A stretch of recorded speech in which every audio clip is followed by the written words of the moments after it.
हरभऱ्याची डाळ अर्धी वाटी आणि कांदे अशी आपण शेंगदाण्याची भाजी करू। आता आपण लांब कांदे कापून घेऊ। आता ही डाळ आपण शिजायला टाकू, शिजून घेऊ चांगली आणि मग आपण भाजी करू। भाजी करायची आहे।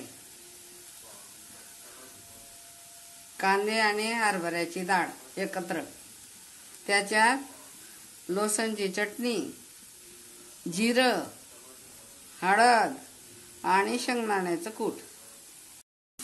हे बघा, असे आहे ना उभे कांदे चिरून घ्यायचे आणि त्यांना चांगलं लाल होऊ द्यायचं तेलामध्ये।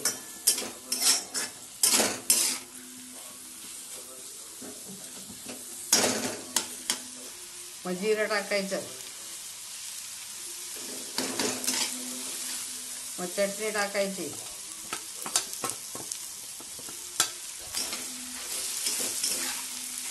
मग हळद, त्याला चांगलं परतून घ्यायचं।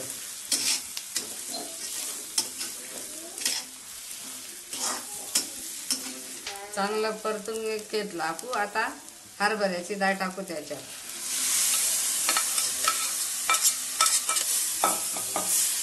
आणि आपल्याला पाहिजे तेवढं पाणी सोडायचं।